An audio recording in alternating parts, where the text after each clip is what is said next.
आखिर Andy Pycroft इस match में कर क्या रहा था? इस क्रिकेट वर्ल्ड में तुम लोगों ने पाकिस्तान की कोई इज्जत छोड़ी है या नहीं छोड़ी?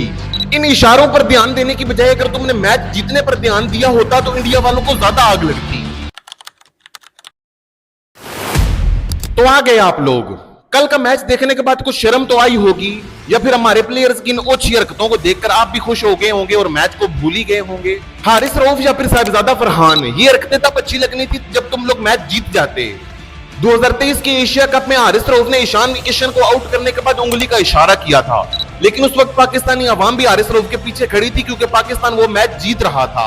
और एक तो तुमने यहाँ पर 21 तारीख वाला भट्टी साहब का मैच वार दिया और ऊपर से तुम ये हरकतें कर रहे हो। 21 वाला मैच चाहिए आगा जी। बाकी सारी चीजें तो छोड़ो, मुझे सबसे पहले ये जानना है कि आखिर ये एंडी पायक्रॉफ्ट पाकिस्तान के मैच में कर क्या रहा था एज अ मैच रेफरी। तुम लोगों ने इतना तमाशा किया, आईसीसी को एप्लीकेशन दी, आईसीसी ने रिची रिचर्डसन को as a match referee appoint कर दिया पाकिस्तान के मैचेस के लिए। तुम लोगों ने एंडी पायक्रॉफ्ट से माफी मंगवाई ऑफिशियल मीटिंग में और उसकी वीडियो बनाकर भी सोशल मीडिया पर अपलोड कर दी। आईसीसी और दूसरे बड़े क्रिकेटिंग नेशंस अब हमें जूते की नोक पर क्यों नहीं रखते, ये सारी चीजें मैंने अपनी इस वीडियो में एक्सप्लेन किया, तो इस वीडियो के बाद जाकर उसे चेकआउट कर लेना।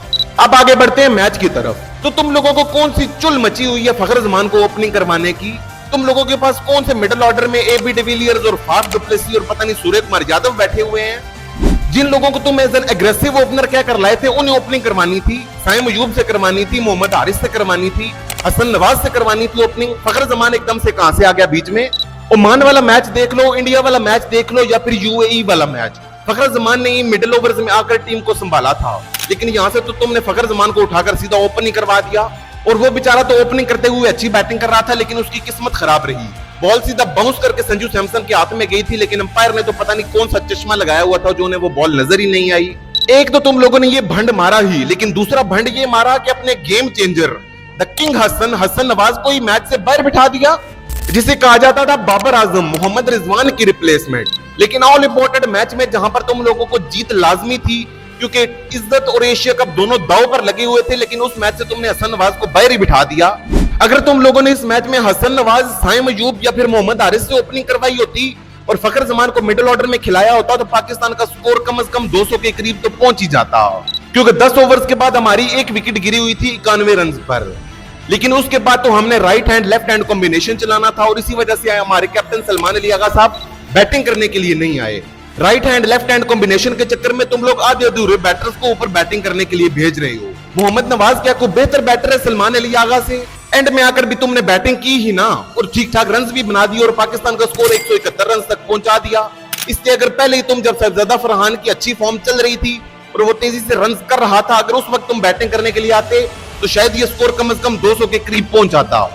लेकिन दूसरी जानिब हम इस स्कोर को 200 के करीब पहुंचाकर करते भी क्या?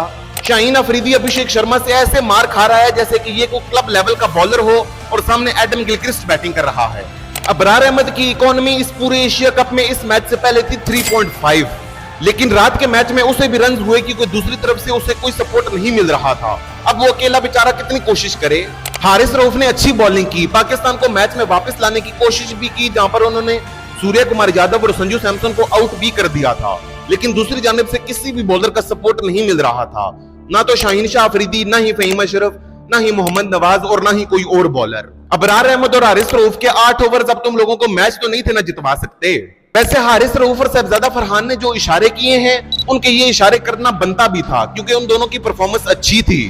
अगर बाकी पूरी टीम ने भी उनका साथ दिया होता तो शायद पाकिस्तान ये मैच जीत जाता और भट्टी साहब की ये ख्वाहिश पूरी हो जाती।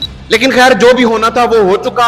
अब पाकिस्तान का अगला मैच श्रीलंका और उससे अगला मैच बांग्लादेश के साथ है, और अगर पाकिस्तान को फाइनल में पहुंचना है तो पाकिस्तान को ये दोनों मैचेस जीतना होंगे। और अगर पाकिस्तान फाइनल में पहुंच गया तो फिर भट्टी साहब नारा लगाएंगे कि 28 वाला मैच चाहिए आगा जी। आपकी इस बारे में क्या राय है, मुझे कमेंट्स में जरूर बताइएगा। So that's it for the day. Until next time, stay safe, stay healthy and keep watching. Allah Hafiz.